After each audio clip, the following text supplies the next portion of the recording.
नमस्कार, जय हिंद प्यारे साथियों। लक्ष्य आईएएस के ऑनलाइन यूट्यूब चैनल पर आप सभी लोगों का बहुत बहुत स्वागत है।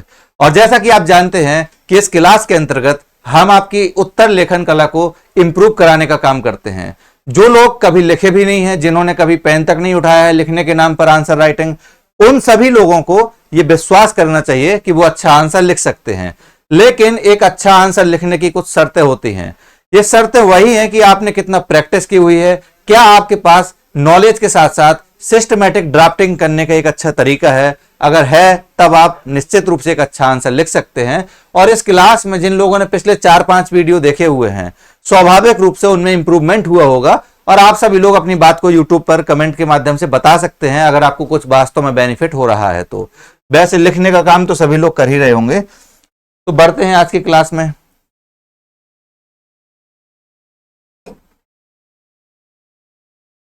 यहां पर आपको पता ही है जो भी बैच चल रहे हैं हाई कोर्ट आरओ को लेकर, या 2026 में अगर आपको आरओ देना है सचिवालय में या लोक सेवा आयोग में आरओ बनकर जाना है, या फिर अगर पीसीएस की बात की जाए तो 2026 में यूपी पीसीएस देना है या और कोई एग्जाम देना है, उसके लिए आप हमारे ये बैच जोड़ सकते हैं। खासकर बीओ का एग्जाम भी है आपका, उसमें भी आप जोड़ सकते हैं। और यहां पर जो मुख्य परीक्षा लगी हुई है, खासकर आरओ की बात कर रहे हैं, उस पर ये सारी चीजें आपको आती हैं। लेकिन इन सभी को व्यवस्थित रूप से कहां किया जाए, अगर आपको ये जानना है तो आप हमारे इस नंबर पर बात कर सकते हैं, जहां आपको पूरी इंफॉर्मेशन दे दी जाएगी। ठीक है, चलिए बढ़ते आगे। आज एक नया प्रश्न ये आपके सामने लिखा हुआ है, और हमने आपको शुरुआत में बताया था कि जो भी प्रश्न यहां पर लिखे जाते हैं ये सारे प्रश्न आए हुए हैं यूपीएससी में। हां, किसी प्रश्न में हमने उसको थोड़ा सा और लेंदी रूप दिया हुआ है, यानी और बड़ा कर दिया है, तो ये हम आपको बताते चलेंगे। जैसे ये प्रश्न है संसदीय शासन व्यवस्था, प्रश्न को सॉल्व करने का तरीका वही रहेगा। आपको अच्छे से पता है कि हम लोग किस प्रकार से सॉल्व करते हैं। हर एक प्रश्न को बारीकी से पढ़ते हैं, उसके एक एक पॉइंट पर विचार करते हैं, उसके बाद जो समझ डेवलप होती है उससे भूमिका लिखते हैं। मिडिल पार्ट में अपने नॉलेज का परिचय देते हैं, जो उस टॉपिक से संबंधित आपके पास ज्ञान है, जिसमें अलग अलग रिपोर्ट का जिक्र करते हैं, जो हमारे पास डेटा होता है उसका जिक्र करते हैं, और जो ऑथेंटिक खबरें होती हैं, चाहे क्लास नोट्स से आपने पढ़ा हो या फिर किसी रेफरेंस बुक से पढ़ा हो या बेसिक बुक से पढ़ा हो, टेक्स्ट बुक से, जो भी आपके पास इंफॉर्मेशन होती है उसको मिडिल पार्ट में लिखते हैं। जबकि निष्कर्ष होता है पॉजिटिवनेस का एक प्रतीक। निष्कर्ष लिखते समय जो कुछ आपने पढ़ा है उस पर कुछ सजेशन आधारित आपको निष्कर्ष देना होता है, यानी कुछ न्यू आइडियाज, न्यू थॉट आपके दिखने चाहिए निष्कर्ष में, तब जाकर उसको निष्कर्ष माना जाता है। ठीक है, तो संसदीय शासन व्यवस्था, चलिए शुरू करते हैं।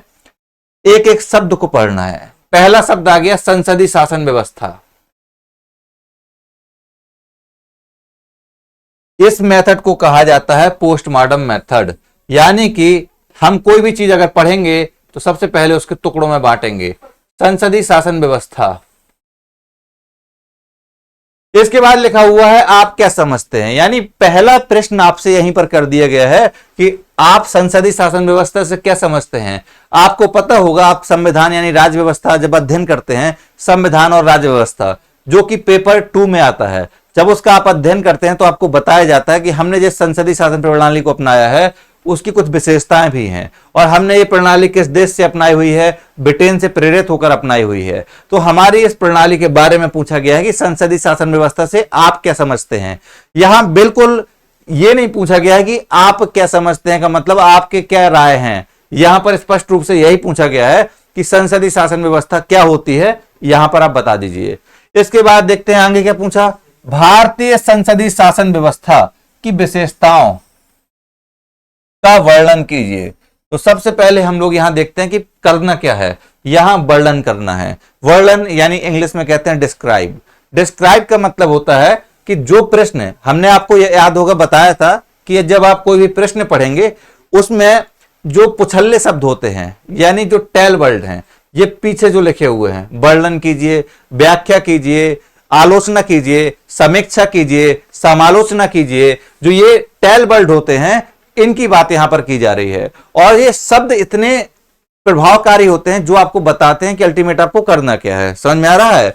जैसे उदाहरण समझिए, जैसे यदि आपके घर में आपकी माताजी कहती हैं कि ये खाने की प्लेट उठाओ, अब आपने इतना सुना, ये खाने की प्लेट उठाओ, इसके बाद क्लियरिटी नहीं है। इसका मतलब हो सकता है कि धुली हुई प्लेट हो रखी हो, उसको आपको कहा हो कि इसको प्लेट को उठाओ, या फिर हो सकता है कि उन्होंने खाना लगा कर दी हो प्लेट और कहा हो ये खाने की प्लेट उठाओ।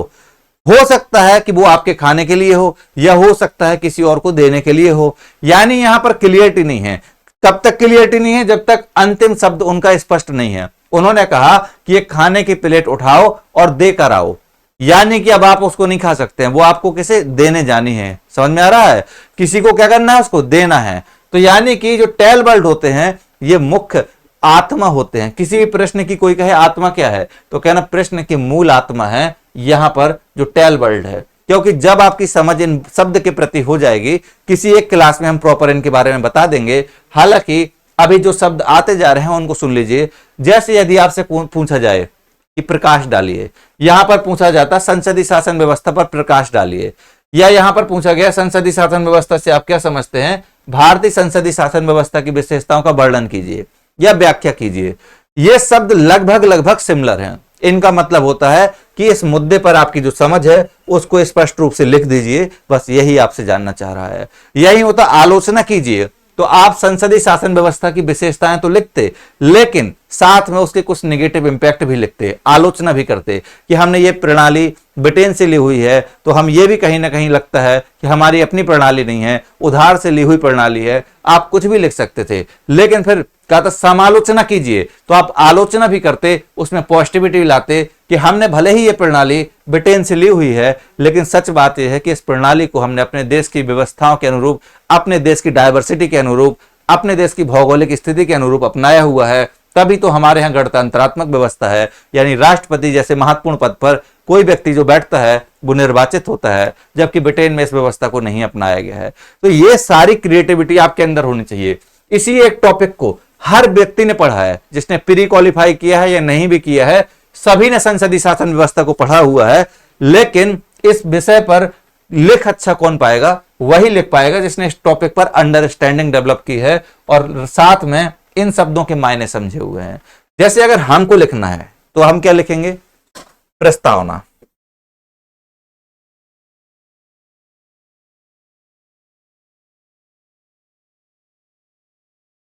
इसके बाद आता है प्रस्तावना या भूमिका के बाद आता है मध्य भाग। इसके बाद आता है निष्कर्ष। हम आपको इसलिए ये पॉइंट लिखकर समझाते हैं ताकि आप अच्छा कर पाएं, और जिस समय आपके ये सारी चीजें कमांड में आ जाएंगी, उसके बाद आपको ना प्रस्तावना लिखना पड़ेगा, ना निष्कर्ष लिखना पड़ेगा, ना मिडिल पार्ट। अभी हाल लेकिन आपको भी इसी प्रकार से लिखना है, ठीक है? अब देखते हैं। सबसे पहले बात करते हैं प्रस्तावना की। तो अगर हमने आपसे कहा संसदीय शासन व्यवस्था, आपने पढ़ाई की हुई है, आपके दिमाग में क्या आएगा संसदीय व्यवस्था नाम से? आप कहेंगे संसदीय शासन व्यवस्था का मतलब होता है कि एक ऐसी व्यवस्था जिसमें एक ही राष्ट्र के दो प्रमुख होते हैं। एक राष्ट्रपति जो कि क्या होता है, सिर्फ एक स्टाम्प मोहर की तरह होता है। दूसरा होता है प्रधानमंत्री। संसदीय शासन व्यवस्था में जिस दल को बहुमत प्राप्त होता है, मेजॉरिटी प्राप्त होती है, उसी की सरकार बनती है। जिस दल को या जिस गठबंधन को बहुमत प्राप्त होता है उसी की सरकार बनती है। और जो व्यक्ति किसी पार्टी का हेड होता है, या मतलब जिसको पार्टी के सदस्य का मतलब है ओवरऑल जो मेंबर चुने हुए हैं, वो जिस व्यक्ति को प्रधानमंत्री पद का उम्मीदवार घोषित करते हैं, जिसको प्रधानमंत्री बनाना चाहते हैं, राष्ट्रपति उसी व्यक्ति की प्रधानमंत्री के रूप में नियुक्ति करते हैं। इस व्यवस्था में आपने देखा होगा कई सारे दल होते हैं। ये सारे पॉइंट तो आपने पढ़े हुए हैं, लिखने में क्या दिक्कत है? संसदीय शासन व्यवस्था से आप क्या समझते हैं? शुरुआत कीजिए ना आराम से। आप लिखिएगा संसदीय शासन व्यवस्था का तात्पर्य ऐसी व्यवस्था से है जहां पर एक राष्ट्र के दो मुखिया होते हैं। एक व्यक्ति जो राष्ट्र का मुखिया होता है, जिसे हम राष्ट्रपति कहते हैं, दूसरा व्यक्ति जो सरकार का मुखिया होता है। क्योंकि हम राज्य के बारे में भी लिख सकते हैं कि राष्ट्रपति या राज्यपाल कहते हैं, लेकिन यहां पर हम कोशिश करते हैं इसको कम शब्दों में समेटने की, ठीक है? तो क्या लिखेंगे? संसदीय शासन व्यवस्था से आज से ऐसी व्यवस्था से है जिसमें एक राष्ट्र के दो मुखिया होते हैं। एक मुखिया सरकार का होता है जिसे हम प्रधानमंत्री कहते हैं, दूसरा मुखिया राष्ट्र का मुखिया होता है जिसे हम राष्ट्रपति कहते हैं। इसके साथ साथ इस व्यवस्था में वह व्यक्ति प्रधानमंत्री बनता है जिस व्यक्ति को राष्ट्रपति के द्वारा प्रधानमंत्री के रूप में शपथ दिलाई जाती है। इस व्यवस्था में कई सारी पार्टियां होती हैं, जिस दल को बहुमत प्राप्त होता है उसी दल की सरकार बनती है, और साथ में इस व्यवस्था में प्रधानमंत्री या मंत्रिमंडल तभी तक सरकार में रह सकता है जब तक उसको बहुमत प्राप्त है। यानी कहां पर बहुमत प्राप्त है? सदन में। ये तो बहुत इतने सारे पॉइंट आ गए, लेकिन हमको क्या करना है? शॉर्ट में लिखना है, क्योंकि हमको क्या लिखना है? प्रस्तावना लिखनी है। प्रस्तावना में 45 से 50 शब्द में लिखना है। तो क्या लिखेंगे? अभी जो भाग बताया हमने, ये सारी चीजें, इसका अभी हम बताते हैं यूज। लेकिन सबसे पहले जानते हैं कि प्रस्तावना में क्या लिखेंगे। तो प्रस्तावना में लिखेंगे कि भारत ने स्वतंत्रता के बाद से ही जिस व्यवस्था को अपनाया है वह संसदीय शासन व्यवस्था है। इसके पीछे ब्रिटेन का प्रभाव देखा जाता है, क्योंकि ब्रिटिश व्यवस्था के अंतर्गत एक लंबे समय तक हमारे यहाँ का कामकाज इसी व्यवस्था के अनुरूप चला, इसीलिए हमने संसदीय शासन व्यवस्था को अपनाया है। ये प्रस्तावना हो गई। नहीं पसंद, दूसरा मॉडल सेट कर लेते हैं, देखते हैं दूसरा क्या होगा। मान लीजिए दूसरा लिखना है तो लिखेंगे कि दुनिया में सबसे अधिक प्रचलित प्रणालियों में संसदीय शासन व्यवस्था को एक महत्वपूर्ण प्रणाली माना जाता है, और भारत ने भी इसी व्यवस्था को अपनाया है। इस व्यवस्था के अंतर्गत जहां राष्ट्रपति राष्ट्र का मुखिया होता है, वहीं प्रधानमंत्री सरकार का मुखिया होता है। बस हो गया। यही तो पूछा है, संसदीय शासन व्यवस्था से आप क्या समझते हैं। आगे यहां पर व्यवस्था की विशेषताएं पूछा है ना, तो विशेषताओं में आपके पास फ्रीडम है, आपको बहुत सारी विशेषताएं लिखनी है, लेकिन प्रस्तावना में आप सब नहीं लिख सकते हैं, क्योंकि अगर प्रस्तावना में आपने सब कुछ लिख दिया और वही यहां मिडिल पार्ट में लिखा तो क्या अंतर रह जाएगा। अब बात करते हैं हम विशेषताओं की।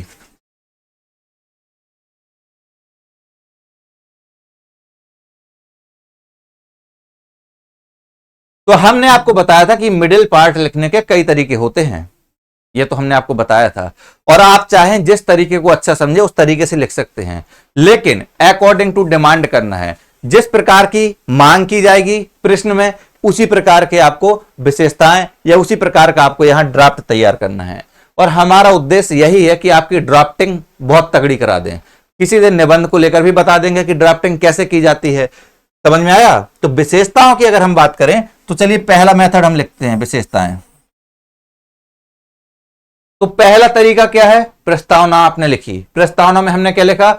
हमने लिखा कि भारत ने स्वतंत्रता के बाद से जिस व्यवस्था को अपनाया है वह है ब्रिटेन में प्रचलित संसदीय शासन व्यवस्था है। संसदीय शासन व्यवस्था के अंतर्गत जहां मुख्य शक्तियां प्रधानमंत्री के हाथ में होती हैं, वहीं राष्ट्र के मुखिया के तौर पर राष्ट्रपति की भूमिका महत्वपूर्ण होती है। आगे पैराग्राफ चेंज कीजिएगा, क्योंकि आप मिडिल पार्ट में एंट्री लेने वाले हैं। पैराग्राफ चेंज करेंगे तो लिखेंगे आप कि संसदीय शासन व्यवस्था की विशेषताओं के अंतर्गत निम्न विशेषताएं महत्वपूर्ण मानी जाती हैं। ये आपने वहां तक, यहां ये डायग्राम आप बनाने वाले हैं, यहां तक आपने उसको ला दिया। तरीके क्या है आपके पास? पहला तरीका जो हम बताने वाले हैं, संसदीय शासन व्यवस्था की विशेषताएं। आपने विशेषताएं लिखा, आपने इस प्रकार से पॉइंट तैयार कर दिए। ठीक है। अब ये ऑक्टोपस की तरह लग रहा होगा ऑक्टोपस है क्या सर? नहीं, ऑक्टोपस नहीं है। ये आपके आंसर को एक आकर्षक रूप देने का एक तरीका है। तो क्या लिखेंगे?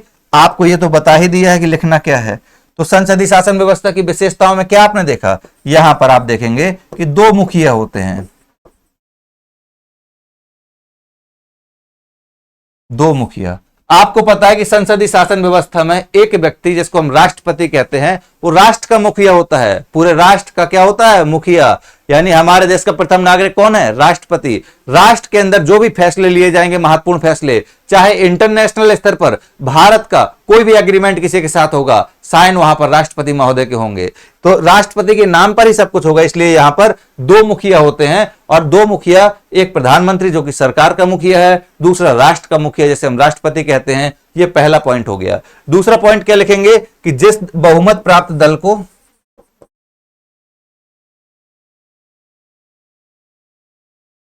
बहुमत प्राप्त दल या गठबंधन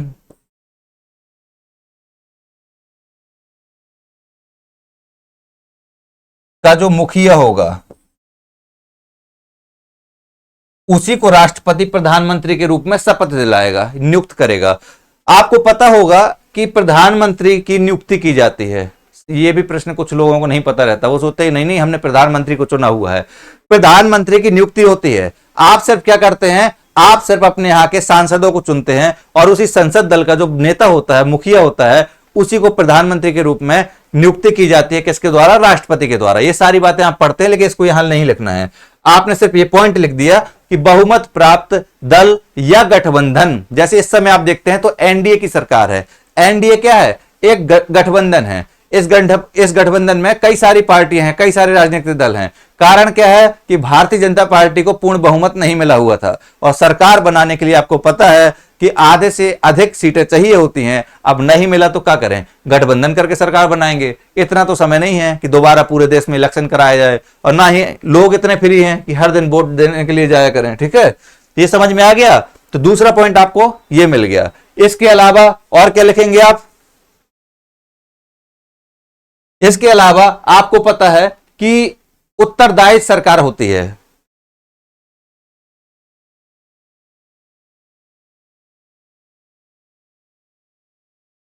उत्तरदायी सरकार का मतलब क्या है? उत्तरदायी सरकार का मतलब यह है कि हम लोगों ने जिन सांसदों को चुना हुआ है, जिन सांसदों को हमने संसद तक पहुंचाया है, उसमें से कुछ लोग क्या बने? उसमें से कुछ लोग मंत्री बने, एक प्रधानमंत्री बने। ये सभी लोग रिस्पॉन्सिबल हैं किसके प्रति? संसद के प्रति। जिस दिन ये संसद के आगे जवाब नहीं देंगे, उस दिन इनकी सरकार को बर्खास्त कर दिया जाएगा। इसी कारण से कहा जाता है उत्तरदायी सरकार। तो संसदीय शासन व्यवस्था की सबसे महत्वपूर्ण कोई पूछे विशेषता क्या है? कहना उत्तरदायी सरकार। क्योंकि हम लोगों ने सांसदों को चुना हुआ है, लेकिन सांसदों को आप लोग क्या करते हैं? भगवान बना देते हैं। आप सांसद तो बहुत दूर की बात है, एक गांव के प्रधान को भगवान के समान देखने लगते हैं। आज प्रधान जी चुनाव जीते, अगले दिन प्रधान जी के घर में 4 व्हीलर खड़ी होती है। और सवाल उठता है कि अगर राजनीति सेवा है तो इस सेवा की मेवा क्यों खाने के लिए लोग मरे जा रहे हैं? इतने समाज सेवी क्यों बनना चाहते हैं लोग? तो सीधी बात है कि इस राजनीति सेवा एक ऐसा टैग है जिसके आधार पर आप मेवा खाना चाहते हैं। ठीक है, हालांकि ये सब आपको जिक्र नहीं करना है। ठीक है, ये सब वो बात है जो आपको पता होनी चाहिए कि अल्टीमेट है क्या, राजनीति में क्यों लोग आना चाहते हैं। और जो लोग एक बार आ जाते हैं राजनीति में, वो राजनीति से कभी संन्यास नहीं लेते हैं। उत्तरदायी सरकार, उत्तरदायी सरकार का मतलब है कि जो पूरा सरकार है ये विधायिका के प्रति रिस्पॉन्सिबल है। अगर विधायिका में इनका बहुमत नहीं रहेगा तो इनकी कोई पूछ नहीं होगी। समझ में आ रहा है? तो यही चीज हम समझा रहे हैं आपको। इन सारे पॉइंट को यहां पर लिख लेना है, और भी बहुत सारे पॉइंट हैं। ठीक है, जैसे कि मान लीजिए अलग अलग पार्टियां या मल्टीपल पार्टी होती हैं।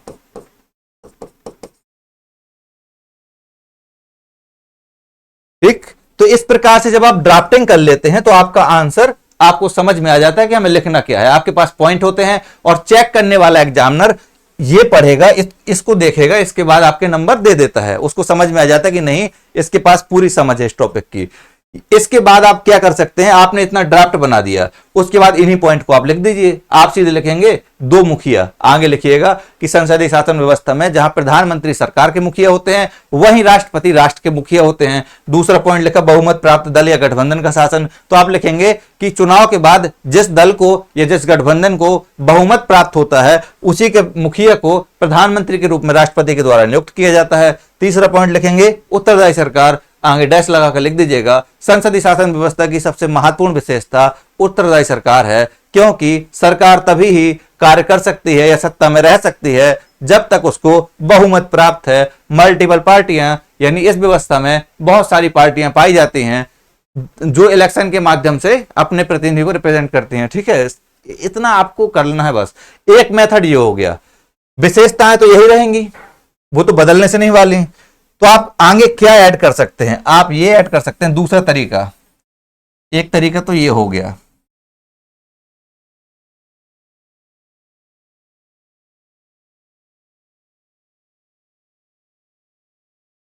जो दूसरा तरीका है आंसर राइटिंग का, वो ये है कि आप लिखिए विशेषताएं,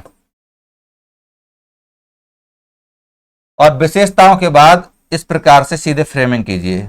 जो पॉइंट हमने आपको वहां बताए वही पॉइंट आप यहां लिखिएगा। एक मेथड ये है। इसके अलावा एक आपका मेथड वही है जिसमें सीधे सीधे आप बात को लिखते चलते हैं। जैसे यहां आपने प्रस्तावना लिखी, आपने लिखा कि दुनिया में सबसे अधिक प्रचलित प्रणालियों में संसदीय शासन व्यवस्था है। भारत ने भी ब्रिटिश अनुभव के आधार पर स्वतंत्रता के बाद इसी व्यवस्था को जारी रखा, जिसके कारण भारत में आज तक लोकतंत्र मजबूत होता रहा है। आगे आप लिखेंगे पैराग्राफ चेंज करके कि संसदीय शासन व्यवस्था की निम्नलिखित विशेषताएं हैं, उसके बाद आप सीधे पॉइंट वाइज लिखते चलिएगा। पहला पॉइंट आप लिखेंगे यहां पर बहुमत प्राप्त दल का शासन, 2 मुखिया होते हैं, ये सब उत्तरदायी सरकार होती है। ठीक है, उत्तरदायी में भी आप जानते हैं कि सरकार किसके प्रति उत्तरदायी होती है, विधायिका के प्रति, मूल रूप से किसके प्रति, लोकसभा के प्रति। ये सब चीजें तो आप जानते हैं। निष्कर्ष पूछा जाए तो क्या लिखेंगे, निष्कर्ष लिखना पड़ेगा।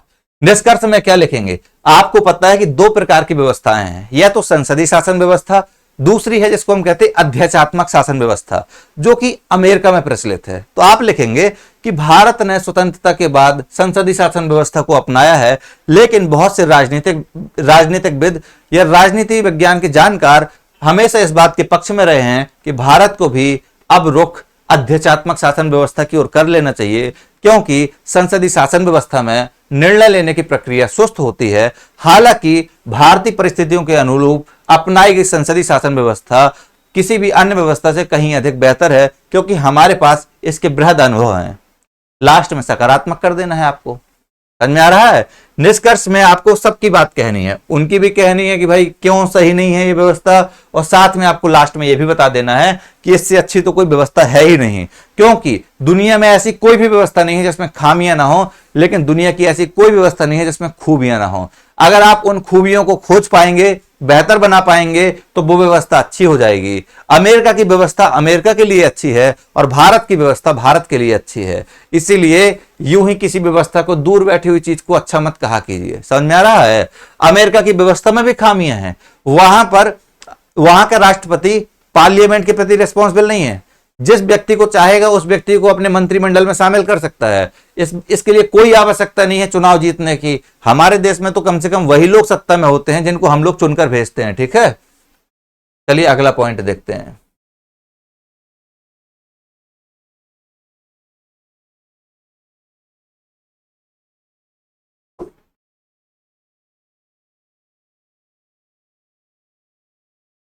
अगला क्वेश्चन ये रहा आपके सामने। ये प्रश्न, इतना पार्ट जो आप पहला देख रहे हैं यूपीएससी में पूछा गया था, इसके बाद का जो पार्ट है ये हमने ऐड किया है। ठीक है, पहला प्रश्न यहां दिया हुआ है, क्या कारण है कि औद्योगिक क्रांति सर्वप्रथम इंग्लैंड में हुई। यानी यहां आपसे सिर्फ इतना पूछा गया है कि इतनी बड़ी दुनिया है, आखिर ऐसा क्या कारण था कि औद्योगिक क्रांति सबसे पहले इंग्लैंड में हुई। अब आपके कॉन्सेप्ट क्या क्लियर होने चाहिए, आपके पास कॉन्सेप्ट ये क्लियर होने चाहिए। ये पहली चीज तो, ये पेपर किस पेपर का प्रश्न है, ये आपका फर्स्ट पेपर का क्वेश्चन है, जिसके अंतर्गत वर्ल्ड हिस्ट्री का ये प्रश्न है। वर्ल्ड हिस्ट्री आपकी क्लियर होनी चाहिए। वर्ल्ड हिस्ट्री में कौन सा टॉपिक क्लियर होना चाहिए, इंडस्ट्रियल रिवॉल्यूशन। आपको इतनी समझ होनी चाहिए कि औद्योगिक क्रांति क्या होती है। आपको यह भी पता होना चाहिए कि औद्योगिक क्रांति के पीछे कारण क्या होते हैं, यानी औद्योगिक क्रांति अगर कहीं होगी तो उसके लिए कौन से कारण रिस्पॉन्सिबल होंगे। आपको यह भी पता होना चाहिए कि औद्योगिक क्रांति का इंपैक्ट क्या पड़ा और कहां कहां पर पड़ा। अगर इतना चीजें क्लियर हैं तब आप इस प्रश्न को लिख पाएंगे। सामान्य रूप में यही यूपीएससी और एकेडमिक एग्जाम में अंतर होता है। एकेडमिक एग्जाम जो आप ग्रेजुएशन स्तर पर देते हैं या पीजी पर देते हैं, वहां आपसे पूछा जाएगा औद्योगिक क्रांति से आप क्या समझते हैं, इसकी विशेषताओं का वर्णन कीजिए। लेकिन यूपीएससी कहता है नहीं, ये तो सबको ही जानता है, आप ये बताइए कि औद्योगिक क्रांति सबसे पहले ब्रिटेन में ही क्यों हुई, दुनिया के किसी भी देश में हो सकती थी। उसके पीछे आपको कारण देने पड़ेंगे कि आखिर क्या कारण है। तो सबसे पहले तो आपको समझना चाहिए कि औद्योगिक क्रांति सर्वप्रथम इंग्लैंड में क्यों हुई। तो आपको पहली चीज क्या लिखनी है, प्रस्तावना। पहले शब्द समझ लीजिए, थोड़ा सा आपको व्याख्या भी कर देते हैं। जब आपसे कहा जाता है कि औद्योगिक क्रांति, तो यहां 2 शब्द आते हैं, एक आता है औद्योगिक, एक आता है क्रांति। आपको पता होगा 15वीं 16वीं शताब्दी तक ब्रिटेन भी अंधकार के युग में था। ब्रिटेन ही नहीं, पूरे यूरोप में अंधकार का वातावरण चल रहा था और वहां के सारे कामकाज वहां के पादरियों के द्वारा नियंत्रित होते थे। पादरी जो ईसाई धर्म के धर्मगुरु कहलाते हैं, उनके द्वारा जो निर्देश दिए जाते थे, पूरा देश या पूरा कॉन्टिनेंट उसी बात का पालन करता था। और बहुत सारी ऐसी चीजें थी जिस पर रिस्ट्रिक्शन लगा रखा था उस समय ब्रिटेन में ही नहीं बल्कि ब्रिटेन, फ्रांस, रूस, इन सभी जगह पर कुछ दार्शनिकों का उद्भव हुआ। जैसे रूसो हो गया, वोल्टायर हो गया, मॉन्टेस्क्यू हो गया। ये सब जो दार्शनिक थे, इन्होंने अलग अलग प्रकार से इन सभी रूढ़ियों को जो वहां के पादरियों ने फैला रखी थी, उनको दूर करने का प्रयास किया और समाज में एक नई चेतना लाते हैं। उसके बाद वहां पर पुनः जागरण होता है, जिसको आप अच्छे से पढ़ते हैं। तो पुनः जागरण काल के बाद क्या हुआ, विज्ञान का प्रवेश हुआ लोगों के जीवन में और लोग तार्किक बन गए। इसके पहले तक ये कहा जाता था पादरियों के द्वारा या धर्म गुरुओं के द्वारा कि ब्याज पर ऋण लेना गुनाह है, लेकिन उन्होंने समझाया ये गुनाह होना कुछ नहीं है, बल्कि अगर आपको कोई बहुत बड़ा उद्योग लगाना है तो आपको क्या करना पड़ेगा, ऋण लेना पड़ेगा। उसके बाद जब आप पूंजी लगाएंगे तब उद्योग स्थापित होगा। साथ में यह भी कहा जाता था कि इस कॉन्टिनेंट से बाहर नहीं जाना पड़ता है, लेकिन लोगों ने कहा यह गलत बात है, जब बाहर की दुनिया देखेंगे तभी तो हम बहुत कुछ सीखेंगे कि दुनिया में चल क्या रहा है। तो ये सारी चीजें थी। इन सभी चीजों से निकल कर आएंगे जब ब्रिटेन में औद्योगिक क्रांति होती है। औद्योगिक क्रांति का मतलब है कि इसके पहले तक सारे कामकाज हाथ से होते थे, जो भी चीजें बनाई जाती थी वो स्थानीय स्तर पर हाथों से बनाई जाती थी। लेकिन अब उन सभी चीजों का स्थान किसने ले लिया, मशीनों ने ले लिया।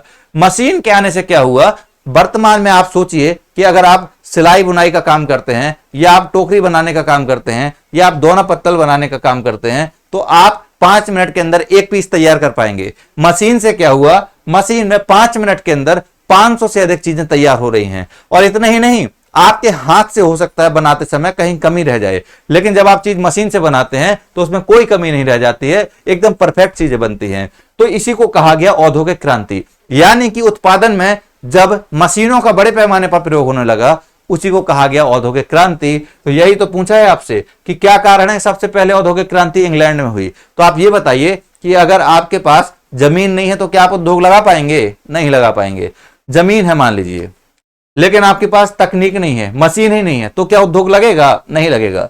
मान लीजिए आपके पास मशीन है लेकिन मशीन चलाने के लिए कोयला नहीं है या फिर पेट्रोल नहीं है या डीजल नहीं है या इलेक्ट्रिसिटी नहीं है, तो क्या उद्योग चलेगा, नहीं चलेगा।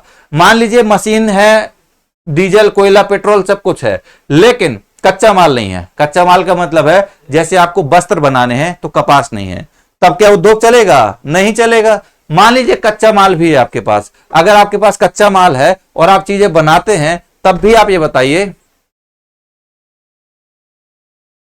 बताइए कि क्या सिर्फ कच्चा माल होने से उद्योग चल पाएगा, नहीं चल पाएगा। क्यों, अगर आपके यहां खरीदार नहीं है तो खरीदेगा कौन। आप कोई चीज तब बनाते हैं जब उसको खरीदा जाता है। आप क्या ऐसा किसी इंडस्ट्री को आपने देखा, मान लीजिए ऐसा कोई दुकानदार आपको देखा आज तक कि चीज बिक न रही हो फिर भी वो बना रहा या अपने दुकान में सामान रख रहा, ऐसा नहीं होता है, क्योंकि अल्टीमेट सारी चीजें बेचने के लिए ही हैं। तो ये सारे कारण ब्रिटेन में थे।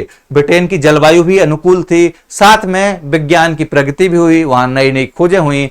समझ में आ रहा है। तो ये सारी चीजें आपके दिमाग में होनी चाहिए, आप ही के सामने तो हम भी सॉल्व कर रहे हैं। तो यहां पर 2 चीजें आपको पढ़नी है।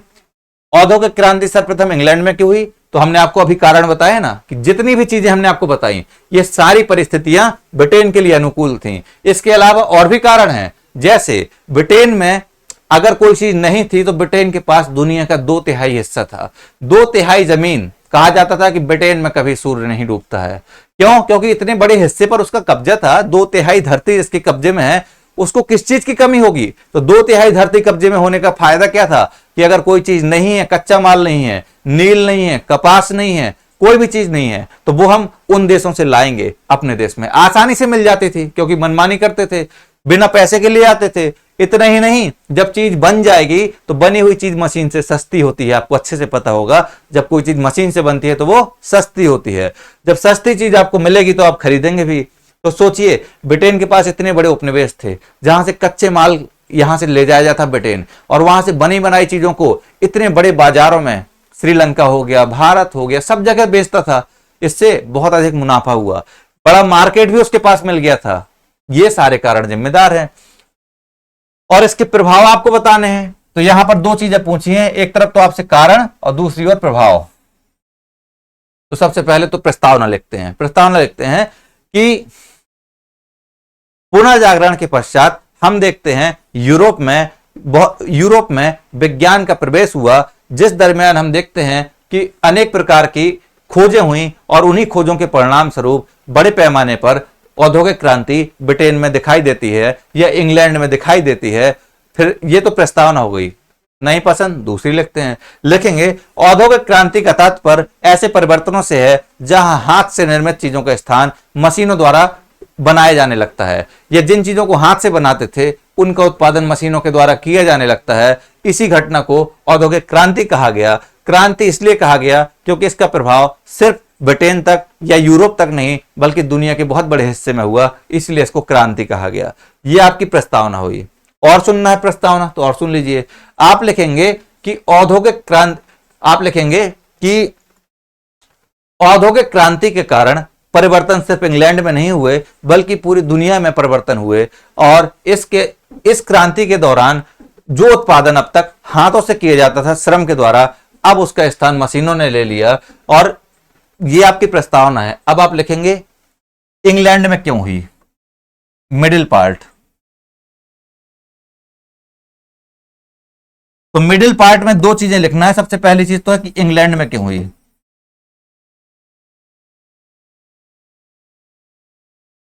और दूसरी चीज आपको लिखना है कि इसके प्रभाव क्या थे।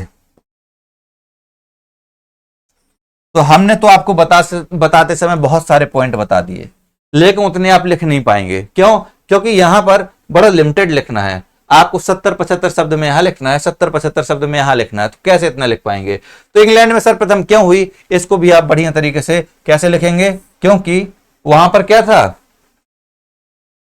तो यहां पर लिखेंगे कि प्राकृतिक संसाधनों की उपलब्धता, कोयला वहां उपलब्ध था, और जिस क्रम में हमने आपको बताया था अगर उस क्रम में आप लिख पाए तो तब तो फिर मजा ही आ जाएगा। आपको बताया है ना कि एक एक चीज क्यों हुई वहां। तो प्राकृतिक संसाधनों की उपलब्धता,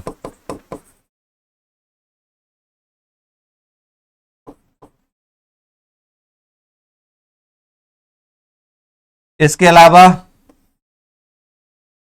वैज्ञानिक खोजें,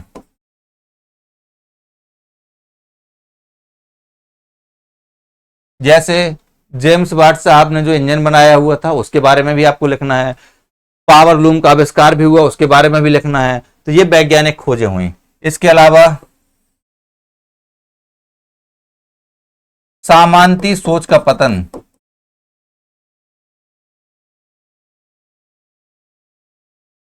पतन, यानी कि जो एक सोच थी कि कृषि में ही सब लोग लगे हुए थे, अब कृषि में भी तकनीक, मतलब इस औद्योगिक क्रांति से पहले वहां कृषि में क्रांति हुई, और कृषि में क्रांति का परिणाम यह हुआ कि बहुत बड़ी आबादी वहां से क्या हुई, बेरोजगार हुई, फ्री हुई, और उस आबादी का उपयोग यहां उद्योगों में किया जा सकता था। तो यह भी एक बहुत बड़ा कारण बना।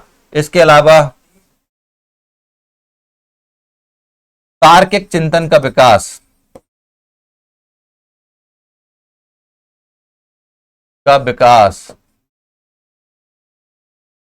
इसके अलावा बड़ा मार्केट, बड़ा बाजार। कहां से आया था बाजार, उपनिवेशों का बाजार था। समझ में आ रहा है। इतने पॉइंट इनफ है हमको, क्या हम तो बता देंगे इससे बहुत ज्यादा पॉइंट, इतने पॉइंट इनफ है। ठीक है, तो आप लिखेंगे पैराग्राफ चेंज करके भूमिका के बाद आप लिखेंगे ब्रिटेन में औद्योगिक क्रांति हुई। इसके लिए सर्वप्रथम ब्रिटेन में ही औद्योगिक क्रांति हुई क्योंकि ब्रिटेन की परिस्थितियां इसके अनुकूल थी। जैसे अगर हम देखें तो वहां पर प्राकृतिक संसाधनों की उपलब्धता थी, लोहा और कोयला बड़ी मात्रा में उपलब्ध था। इसके अलावा वहां पर वैज्ञानिक खोजों का विकास भी हुआ, जिस कारण से जैसे जेम्स वाट का जो हमने आपको इंजन बताया उसका उपयोग किया जाता था वहां के पानी को निकालने के लिए कोयले की खदानों से। तो यानी कि कोयले को अब और अधिक गहराई तक खोदा जा सकता था, बड़ी मात्रा में कोयला लाया जा सकता था। साथ में इस क्रांति से पहले वहां एक कृषि क्रांति हुई जिस कारण से एक बहुत बड़ी आबादी बेरोजगार हुई, जिसको काम की आवश्यकता थी और उनका उपयोग यहां किया जा सकता था। इसी के साथ साथ तार्किक चिंतन का विकास हुआ। अब लोग धर्म से ऊपर उठकर किस पर, तर्क पर बात करने लगे। साथ में ब्रिटेन के पास एक बहुत बड़ा बाजार भी था जहां से उसे कच्चे माल की आपूर्ति हो जाती थी, और साथ में बने हुए उत्पादों को बेचने के लिए एक बड़ा बाजार मिल जाता था। हो गया। अब पूछे कि प्रभाव क्या है। तो ब्रिटेन की औद्योगिक क्रांति के बाद अगर आप देखेंगे तो इसका प्रभाव दुनिया के दूसरे देशों में भी पड़ा। जैसे जापान में भी क्रांति हुई, रूस में भी क्रांति हुई, अमेरिका में भी क्रांति हुई। अच्छा, यहां पर हम औद्योगिक क्रांति की बात कर रहे हैं। क्रांति का मतलब ये मत समझिएगा कि रूस में जो क्रांति हुई थी वहां के शासक को मारा गया था, या अमेरिका की क्रांति का मतलब स्वतंत्र संघर्ष नहीं। औद्योगिक क्रांति हुई थी यहां पर अमेरिका में, जर्मनी में, इटली में, और साथ में उपनिवेशों में भी क्रांति हुई। यानी भारत जैसे राष्ट्रों में भी क्रांति का दौर चल ही तो रहा है। उद्योग धंधे हालांकि उतने बड़े पैमाने पर हम लोगों के यहाँ नहीं लग पाए हैं, हम लोग सर्विस सेक्टर में ज्यादा आगे निकल गए हैं, जो कि गलत है। पहले उद्योगों पर ध्यान देना चाहिए, क्योंकि अधिकांश बेरोजगारी दूर करने के लिए एक ही उपाय है, उद्योग। जिस राष्ट्र में उद्योग अधिक होते हैं वहां बेरोजगारी क्या की जा सकती है, कम की जा सकती है। इसलिए भारत को प्राथमिक रूप से फोकस अपने उद्योगों पर देना चाहिए। समझ में आ गया है? तो मान लीजिए एक पार्ट आपका ये हो गया, दूसरा पार्ट आप लिखेंगे कि औद्योगिक क्रांति का प्रभाव केवल इंग्लैंड तक न रहकर पूरे दुनिया पर पड़ा। इसके बाद हमने देखा कि दुनिया के अलग अलग भागों में भी औद्योगिक क्रांतियां हुई और बड़े पैमाने पर उद्योग लगाए गए। हालांकि जैसे कि जर्मनी में हो गया, जापान में हो गया। हालांकि रूस में औद्योगिक क्रांति बहुत लेट हुई और 1920 के समय में वहां ये सब कार्य हुआ, लेकिन वह प्रगति बहुत तीव्र गति से हुई। इसी के साथ साथ ऐसे उपनिवेश जो ब्रिटेन के प्रभाव में थे, जब वो स्वतंत्र हुए तो वहां पर भी इसका प्रभाव पड़ा बड़े पैमाने पर। ये हो गया आपका आंसर। निष्कर्ष बचा, तो निष्कर्ष में आप क्या लिखेंगे?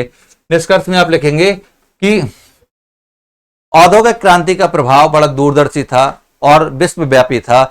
इस घटना का प्रभाव इतना अधिक हुआ कि इसने पूरी दुनिया में एक क्रांतिकारी परिवर्तन ला दिया, और इसी का परिणाम है कि आज भी बहुत सारे राष्ट्र जो विकासशील या पिछड़ी हुई अवस्था में है, वो भी औद्योगिक क्रांति के लिए तैयार हैं। ये हो गया आपके 2 प्रश्न आज के कंप्लीट।